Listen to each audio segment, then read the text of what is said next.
자, 이제 15주의 대장정의 마지막 세종으로 결론을 내도록 하겠습니다. 좀 빠르게 진행할 테니까요. 박수로 시작할까요? 김대하는 물한 병만. 제가 이렇게 길고 긴 여정을 여러분들과 함께한 최종 목적지에는 바로 세종대왕이 있습니다. 그 세종대왕이 1418년에 즉위에 올라서 1450년 돌아가실 때까지 32년을 즉위를 했습니다. 오늘날 같으면 상상할 수 없는 거지만 그 조선왕조 시대의 왕위라고 하는 것이 세종이 32년을 즉위한 것은 정말 우리에게는 행운이고 축복이었다고 생각합니다. 조선왕조가 빛과 어둠이 있는 거지만 그 빛 중에서 가장 빛나는 빛이라는 역시 우리에게는 세종일 수밖에 없다. 그 얘기를 드리고 싶고, 합니다.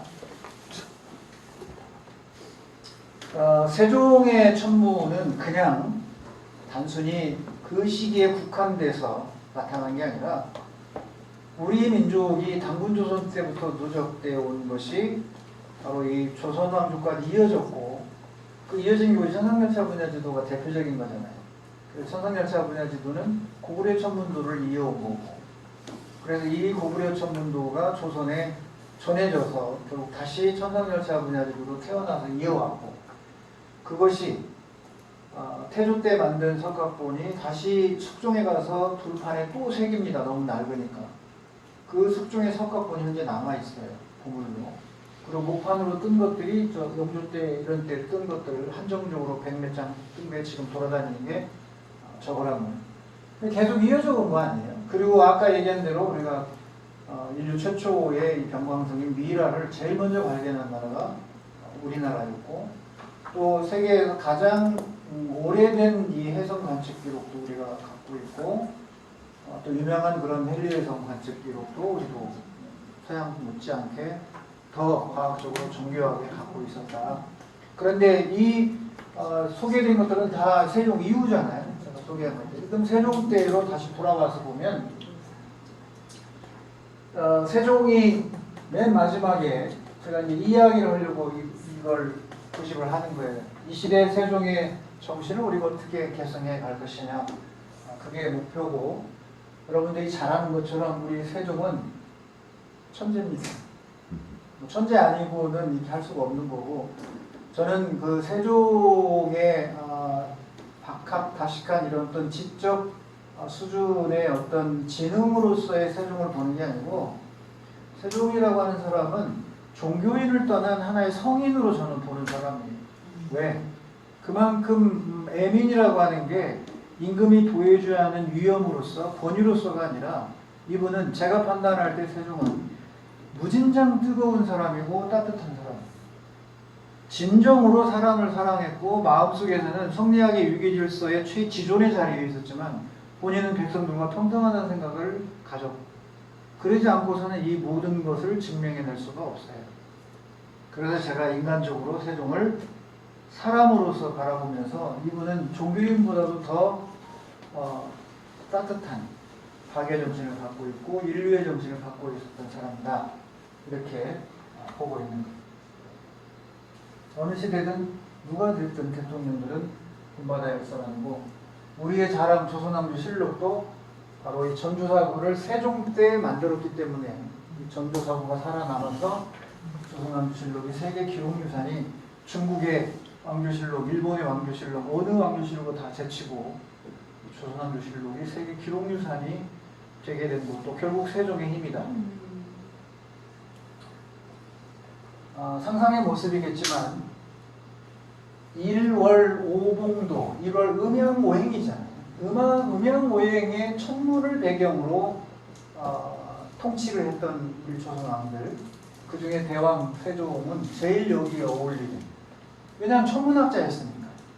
그래서 이 1월 오봉도를 배경으로 앉아있는 그 어떤 임금도 세종만큼 저기에 조화로운 사람은 없다. 저는 그렇게 감히 결론을 내립니다. 왜? 세종은 상징적, 선언적, 감성적 천문학자가 아니라 물리학적으로 천문학자였어요. 제가 길이의 한계에다가 남겼습니다. 여기 오늘 마무리하신 분, 책 안 받으신 분 오늘 선물로 길이의 한계 선물을 드리도록 하겠습니다. 못 받으신 분 몇 분 계시죠? 자, 이제 10,000원짜리의 북두칠성의 이러한 천상열차 분야지도 배경, 그리고 현종 때 나온 1669년에 나온 1664년에 아까 뭐 발견했어요? 해성관측 있었죠? 그 5년 뒤에 이게 나온 거예요. 본래 세종 때는 저기가 지구가 아니라 막대기가 들어있는 혼천입니다. 제가 이 세종시대의 천문을 얘기하면서 첨성대가 도입, 본론은 간이와 안부일부고 결론은 일성정시와 흥경각으로 설명을 드립니다. 이게 경복궁에 있는 보물 845호의 안부일부예요. 그리고 여기가 흥경각입니다. 이 흥경각 앞에 요 뜰에 안부일부가 있어요. 그래서 제가 예전에 오래전에 명절 때 서울 갔다가 이 경복궁에 가서 이곳을 지나는 외국인들에게 설명을 했던 기억이 있어요. 안부일부 앞에 막 박수 치고 그랬었는데 요 세 개가 우리 세종을 대표할 수 있는 건데 당시 이게 경회로예요. 여러분 경복궁 그 경회로 아시죠? 경회로 뒤에 간이대가 있었어요. 그래 나중에 1443년인가요? 이때 명나라 사신이니까 저 경회로 뒤에 간이대를 헐어라라고 하는 게 나와요. 그 부분 이따 말씀드릴게요. 그래서 여기가 흥경각입니다. 18년 즉위하고 20년, 2년 있다가 내 관상감을 설치합니다. 천문 기구를 설치하는 거예요. 그리고 첨성대를 세우라고 명해요. 그러고 나서 천문과 산수에 지극히 정밀한 사람을 뽑아 천문을 맡기려 합니다. 제가 여기 16기술책을 하나 갖고라도 또 잊어보고 왔는데 제가 이 세종이 천문학자라는 걸 밝히면서 많이 본 것이 16기술하고 세종실록, 저기 지금 32권이 저 위에 있는데 그 세종실록에서 다 뒤졌어요. 천문과 의기와 관련된 것들을. 그래서 이제 길이한계 책에 그거를 남기면서 세종은 천문학자라는 결론을 내리게 된 거예요. 그래서 이 16기술이 아주 중요합니다. 이동일성. 신라의 경주의 첨성대만 있는 게 아니고 실제로 16기술의 기술에 의하면 세종이 첨성대를 지으라고 명을 합니다. 이게 지금 여주 영릉에 복원되어 있는 관천대의 모형 원판이에요. 이 원판은 보물이고 여주에 있는 건 모형으로 이걸 따서 해놓은 거고요. 그리고 일본인들이 올라가 있는 우리 관천대의 모습입니다. 망해가던 시기 이제 그 시기거든요. 그래서 여러분들이 이거를 보면서 뭘 생각하냐면 세종 천문하면서 장영실을 자꾸 떠올리지 말고 여기 등장하는 사람들을 주목해 주세요. 그래서 이 20년 동안의 이 세종의 천문은 수많은 천문학자, 수학자들이 등장합니다. 근데 그걸 장영실로 다 대변하면 안 돼요. 그건 오해니까. 그래서 즉위한 지 2년 뒤에 미행을 혼자 나가 임금이 세종이.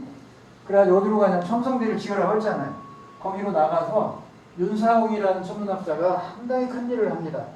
이 윤사홍을 기억해 주세요. 명나라까지 가는 사람입니다. 윤사홍의 명에서 천도를 논해. 하늘의 길이 어떻고 뭐 이렇게 했겠죠. 그리고 술도 한 잔 내려주고. 세종도 한 잔 하지 않았을까요? 했을 겁니다. 그 다음에 몇 월 며칠인지 모르지만 20일에 해성이 동쪽에서 출현했어요. 임금 세종에게 알렸어요. 윤사홍이. 근데 임금이 크게 놀라서 몸소 첨성대에 올라가서 관측을 했어요. 이게 세종이. 자, 연어 임금 같으면 그러냐라고 끝났겠죠. 그리고 몸을 조심해야 되지 이 정도지. 그 조선시대 때 왕들이 뭐 우둔해가지고 해성에 왔으니까 막 벌벌 떠고 이런 거 아닙니다. 그러니까 세종도 겸손은 했지만 자기는 관측으로 간 거예요. 그 첨성대에 가서 직접 관측을 하는 겁니다. 임금이 엎드려서 저기해야 할 상황이 있는 사람이 올라가서 관측하는 자세가 뭐예요? 자연과학에 대한 관심, 적극성. 그러고 나서 해성이 온다니까 귀한 정든 건물을 가지 않고 반찬 줄이고 음악 중지하고 형벌을 줄이고 공문을 열고 그 다음에 뭐 서울 경에 할 것 없이 다 크게 사면해서 명을 내려서 겸손하면서 반성했어요. 그래서 꾸지람에 답하니까 7일 만에 갔어요. 이게 당시 해성이 오면 한 나라의 왕이 하는 행동이에요. 알겠죠? 이것도 연례실 기수입니다. 자, 세종 3년 21년에 남양부사 윤사호, 부평부사 최충구, 동네 관노 장영실 나오죠. 그래서 내감으로 불렀어요. 아까 내관상도가 만들어 왔습니다. 그렇게 불러가지고 세종이 너희들이 선기옥경을 아느냐라고 물어봐요. 세종이 여기서부터 이제 천문에 대해서 주도권을 끌고 갑니다. 너희들이 선기옥경에 대해서 아느냐? 이미 공부 끝낸 거죠. 그래서 이거를 중국에 가서 베껴와라. 이제 영실이 너는 지위가 천하지만 재주가 민첩한 것은 따를 자가 없다. 되죠? 그래서 중국에 같이 갔다 오는 일행이 끼워놉니다. 장영실을. 빨리 모방해서 와라. 이 모방을 겨냥이라는 말이죠. 한자로 어디 겨냥이 나올 텐데 여기 있네요. 겨냥. 보고 그려 베껴와라 그런 뜻입니다. 그 보루각과 흥경각을 양각이라고 그래요. 두 개니까 보루각, 흥경각. 명나라에 가서 명나라에 있는 보루각과 흥경각, 양각을 가서 보면서 그리고 뭐를 조력, 역설을 만들고 산을 계산하는 학문 이런 거와 관련된 각종 선문 서책을 무역 사가지고 와라 그런 얘기. 사가지고 오고 뭘 또 보고 오라고 그랬어요? 혼천이. 혼천이의 도식을 겨냥해 와라. 지금 혼천이가 이 조선에도 있을 텐데 명에 가서 이때는 명에 남경에 있는 자금성 천문대입니다. 북경의 고관상대가 아니고. 그래서 그러고 나서 돌아와요. 이제 돌아왔는데 1년 뒤에 1월 1일 날 이 일이 터집니다. 지금 세종은 천문 연구를 시작하려고 했는데 1년 뒤인 22년에 일식 사건이 터져요. 자, 그래서 일식 이식자를 쓰기도 하고 이식사를 쓰기도 하고 같이 씁니다. 사서의 기록에 보면. 일식이 있었다. 상 임금이 소복을 입었어요. 그리고 임금이 인정전에 월대로 나갔어요. 그래서 상이 구식, 일식이 오니까 얘를 지금 하는 걸 구식한다고 해요. 그러니까 시신 시위, 이 일식을 주도하는 사람들이 시위하니까 같이 의식에 따라 했다 그런 얘기예요. 백관 역시 수복을 입었어요. 그리고 모여서 어디에? 조방에 모여서 역시 구식, 임금처럼 식을 구하는 거예요. 그러니까 일복강 그랬죠. 해가 다시 빛을 내니까 상 임금이 계단 아래로 향해서 내려간 뒤에 1, 4배 4배를 했어요. 자, 임금은 어때요? 일식이 되면 하얀 수복을 입고 월대에 나가서 식에 참석해야 됩니다. 그렇게 해서 다시 해가 나타나면 4배를 해서 해가 나타나면 감사합니다 라고 예를 표하는 거예요. 어떻게 하는지 알겠죠? 이런 행동을 하는 게 일식이 오면 하는 일이에요. 그런데 자, 이 술자 이천봉이 추보를 했어요. 예보를. 그런데 일각을 앞으로 했어요. 일각을 앞으로 했으니까 15분 더 기다려야 되는 거지. 실제는 15분 뒤에 일어난 거예요. 그러면 이때 일각은 몇 분이에요? 세종 때죠? 세종 때 일각은 15분이 아니라 14.4분이라고 우리가 배웠지, 안구일고 할 때. 14.4분이에요. 14.4분은 14분 24초를 말해요. 그래서 일각을 선 예보를 했잖아, 추보를. 그러니 장지 그랬어요. 곤장을 쳤다고 말해요. 누구를? 이천봉을. 지는 앞에 이어갈 때 대명사로 쓰는 게 지예요. 그러니 수문학자의 운명이 얼마나 예보 틀리면 귀양 가고 맞고, 그리고 또 돌아와서 또 하고, 예보에 틀리면 또 맞고, 귀양 가고. 이게 당시 수문학자의 술자라고 표현했잖아요. 술자. 응?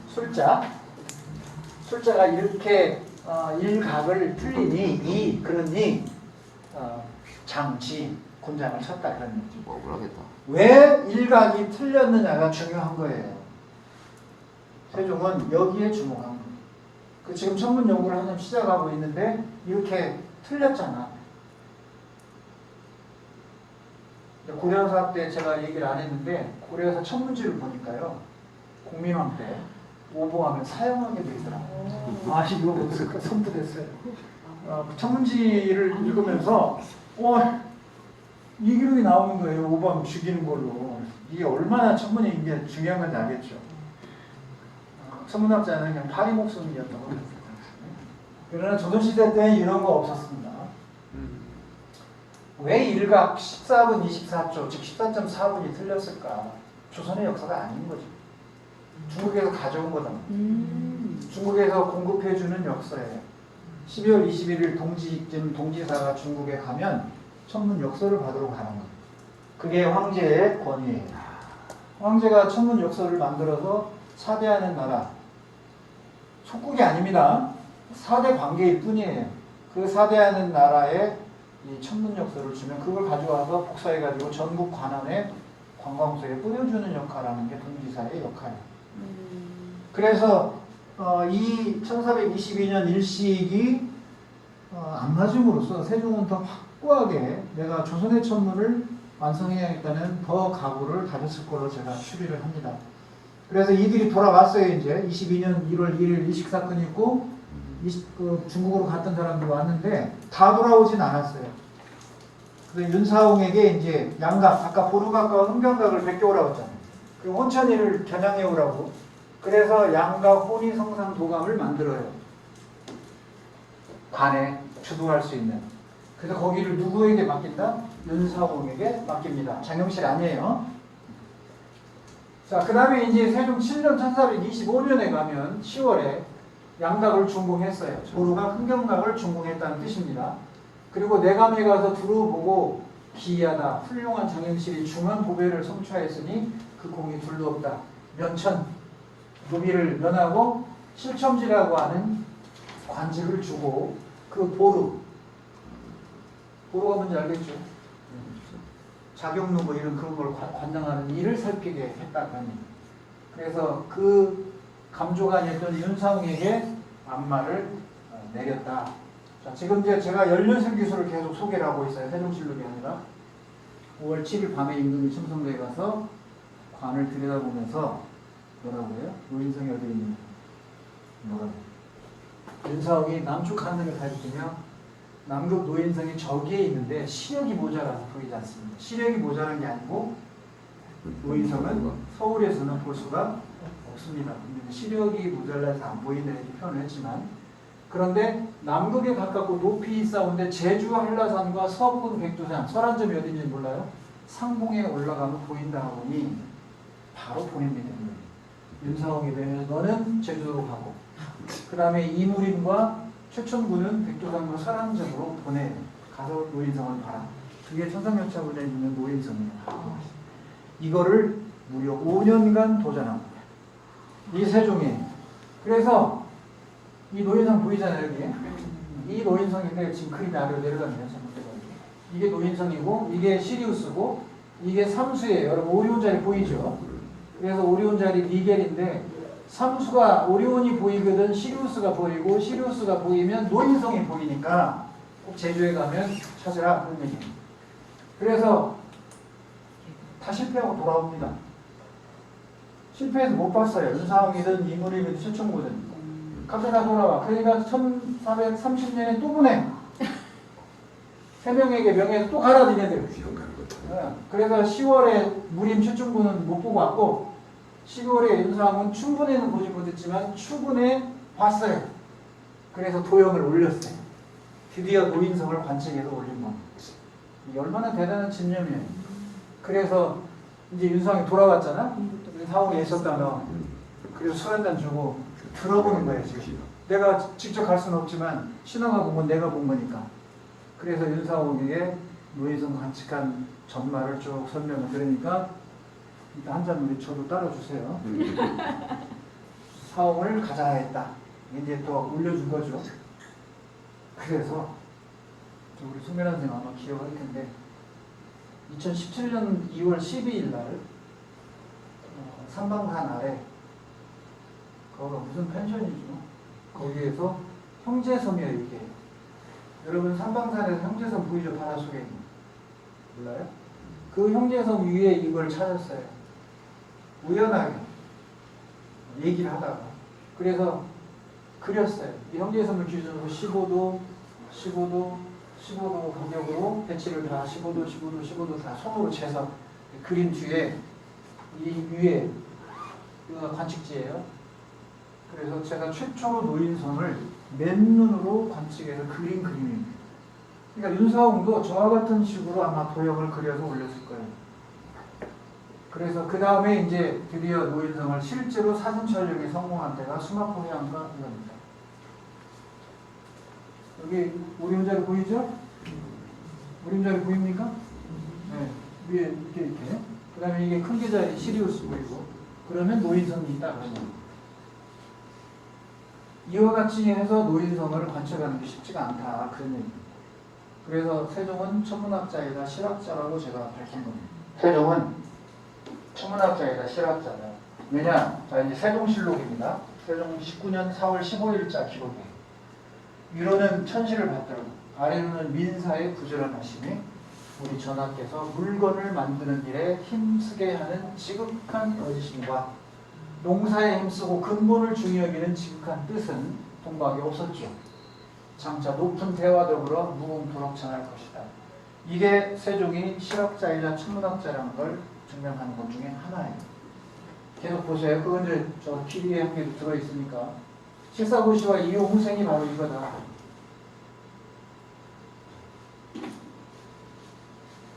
(1433년에) 혼천이가 나올 때인데 우리 전하 세종께서는 신충에서 우러나시어 의상, 의기와 의상 이런 걸 다 포함한 겁니다. 귀루, 안구일구 이런 것들 봐요. 그런 의기와 천문과 역법에 관한 문헌을 두루 살피고 연구하셨고 모두 아주 정통하셨다. 지시하는 임금이 아니라 본인이 천문학자라는 얘기를 지금 하고 있는 거예요. 자, 그리고 나서 이게 중요해요. 1432년에 정인지에게 간이를 만들어라 라고 명령을 내립니다. 그러면 즉위한 지 지금 이제 14년대 되거든요. 그래서 첨성대가 있었는데 이제는 간이대를 만들어라. 그러면 간이를 올려야 되니까. 그래서 정인지 정초가 고전을 연구합니다. 정행실 아닙니다.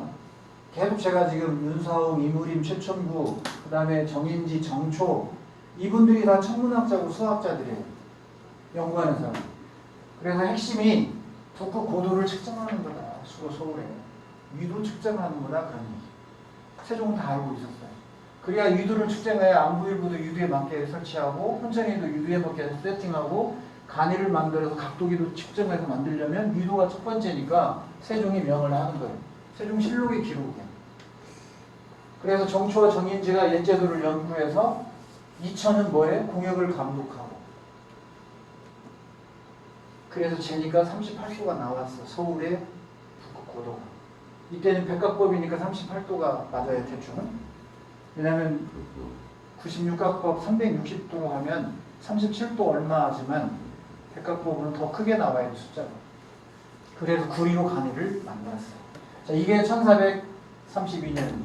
그 간이가 이거예요. 여주 영릉에 있는 거. 여기 간이에요. 원형각도기 두 세트 있다고 그랬죠, 제가. 자, 그래서 이 과정을 쭉 제가 정리해 놓으면 이와 같이 간이가 만든 뒤에 바로 1년 있다 혼천이가 나오고 이 혼천이가 나온 뒤 1년 있다가 이 안부일보가 나옵니다. 이 안부일보. 자, 그러고 나서 조선의 표준 시계인 자경루가 1년 뒤에 태어납니다. 이 안부일보가 같은 시기에 태어나요. 이게 국가 표준 시계예요. 얘는 움직이지 않는 거예요.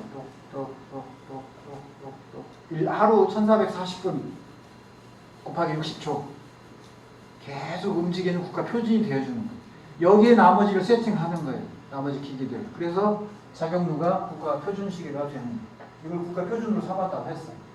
그리고 나서 37년에 막 쏟아집니다. 처음으로 세종이 얘기한 낮에는 해로 밤에는 별로 시간을 측정하는 걸 만들어라. 그래서 일성 정시계가 나오고요. 그 다음에 주표가 태어나고 현주일구, 천평일구, 정남일구 등이 막 쏟아져 나옵니다. 이게 돼야 뭐가 나와? 조선의 역사가 나오니까. 조선의 역사를 만들려고 이걸 하는 거예요. 계속 지금. 그래야 예보가 안 틀리니까. 이해됐어요? 무슨 말인가? 그래 이거를 비밀리에 해야 되는 거예요. 지금 명예 황제가 하는 일을 지금 조선의 왕 세종이 하고 있는 거니까. 그래서 1438년에 1월 7일 날에 흥명각을 완성하면서 마지막에 옥루를 장영실이 선물을 합니다. 옥루. 그 옥루는 태양의 공전과 이걸 다 표현해서 계절을 다 느끼게 하는 거예요. 자, 일성정시를 만들으라고 하고 본인이 축구복을 써요. 세종. 놀라운 게 세종시를 놓기고 있어요. 세종이 축구복을 썼다고 일성정시. 그러니까 김돈이 뭐라고 했냐면 한 글자도 바꾸지 못하고 그 글의 머리와 끝만 보태어 그대로 명을 지었다. 세종이 일성정시를 만들라고 하고 그 측정법을 설명했다고 합니다. 이게 일성정시예요. 우리 임금이 처음으로 이 의상을 만드시어 희화에게 내렸다. 희화라고 하는 건 바로 전설의 시대 요임금, 순임금 나올 때 그 희화예요. 천문의 상징. 그런데 이 세종이 제후라고 하는 표현이 안 되지만 사대하는 나라 입장에 있는 사람이 사대를 받는 나라의 천문의 상징이 희화인데 그 희화에게 뭐 했다고? 내렸다고 말이에요. 이게 얼마나 대단한 표현이에요. 사대를 뛰어넘어 버리는 거잖아. 그 희화에게 세종이 일성정시를 만들어서 내렸다. 여러분들이 이 문장이 얼마나 가슴 뛰는 건지 잘 모르시죠? 그런데 이게 인사동에서 발견이 됐어요. 세상에. 인사동 그 탑골공원 인근의 공평구역에서 도시환경정비 사업하다가 인사동 79번지에서 방송에 막 대대적으로 나와요. 2020년 6월 29일 날 이게 나타난 거예요. 이것이. 지금까지 실체가 없었어요. 그냥 모형으로만 그냥 전해지고 했지. 그런데 이게 나왔으니까 하늘에서 내려준 거야. 그 넓은 서울 땅에서 어떻게 이게 나와요? 그래서 이 부분이 가장 안에 가운데 세 개의 고리가 있거든요. 이 맨 끝에가 주천보부단이라고 해서 그냥 칸 나누는 거고 가운데는 바로 해시계를 나타내는 일구한이에요. 그리고 맨 안쪽이 별시계, 성구한이라고 합니다. 시간이 없어서 자세히는 못 드리지만 어쨌든 저 길의 향기를 잘 읽어보면 설명 나옵니다. 그래서 이제 복원 처리돼가지고 경복궁에 전시가 됐어요. 제가 지금 이거 보러 가야 되는 시간이 없습니다. 자, 세종이 하는 말이에요. 이렇게 해서 관찰한다. 그런데 여기 뭐냐면 먼저 자경루로 자정을 알아봐야 돼요. 자경루가 뚝뚝뚝 떨어지잖아요. 그럴 때 지금 밤 자정이야 그러면 저 일성정시에다 주천도분한 끝에다 자정의 표시를 쫙 그어 백묵으로 백묵 그어놓고 그 그은 자리에 맨 안에 있는 성구안의 표시에 누구? 북구고성의 임금별 거기를 딱 맞춰 세팅 24시에. 자 그럼 시간이 지나면 어떻게 돼? 북극성이 어떻게 중심으로 돌잖아. 별이 다. 이건 해봤지 저랑. 네. 그러면 이 별이 회전을 가잖아 이렇게. 그러면 이 일성정시의 성구안이 이렇게 돌아가 1시간에 15도 간단 말이에요. 그러니까 이 성구안을 읽으면 1시간 뒤에 1시간 새벽 1시가 되는 거예요. 그대로 별이 지구 자대는 일주운동으로 표현해서 측정하게 만든 것이 저 일성정시예요. 가운데 일구안은 해시계하고 똑같아. 이하고 그냥 고정해놨어 얘는. 요 외곽 테두리가 24시간 해 측정하는 게 가운데 딱 고정되어 있다. 해를 향해서 너무 돌아가니까 해시계가 되는 거예요. 자동으로 그거는. 낮에는 그걸로. 밤에는 아까 성구안을 돌려서 별을 한번 회전하는지. 그건 나중에 여담으로 제가 설명드리도록 하고요. 자, 그러면 이 1437년에 바로 객성관측 기록이 나온다. 을축일에 유성이 출자 천중 하늘의 중심으로부터 나와서 향 동북으로 들어갔어요. 미장 꼬리의 길이는 4, 5척이요. 일훈 햇무리가 있었고 양이 주택이 2개 있다고. 저한테 배웠죠. 양일병출. 이날 그거에 양이 귀가 있다고 해 주변에. 2개가 대기의 현상 때문에 해가 여기 있는데 양쪽에 이렇게 생긴다는 거예요. 그러고 나서 객성이 시현 어디에? 미수에 제23 성간 미수 찾아봐요. 미수는 어디 있어요? 정갈자리. 자, 이거 한번 제가 얘기했어요. 그래서 미수의 제 2번째, 3번째 별 사이에 있었다. 뭐가 객성이. 2번째, 3번째 찾아봐요. 찾았죠? 네. 그 다음에 여기를 봐요. 그런데 근 가깝다. 어디가? 제3성에 더 가까웠다. 그러면 두 번째, 세 번째 중에 세 번째 별 근처에 객성이 나타나다 그러는 거예요. 그런데 격, 반척, 허. 이 반척이나 된다, 약. 범 이때 쓰는 거예요. 범 14일. 14일 동안 유지된다. 자, 이로써 우리가 초신성이 폭발했을 때 약 14일 정도 볼 수 있었구나를 여기서 힌트를 잡아낼 수가 있다. 그런 얘기입니다. 자, 그러면 이거를 2016년 6월에 세계 6개국의 공동 연구진이 찾았어요. 뒤졌더니 이렇게 폭발 자리가 나왔어요. 1437년 폭발했던 미 제3간의 초신성의 잔해가 관측이 됐다.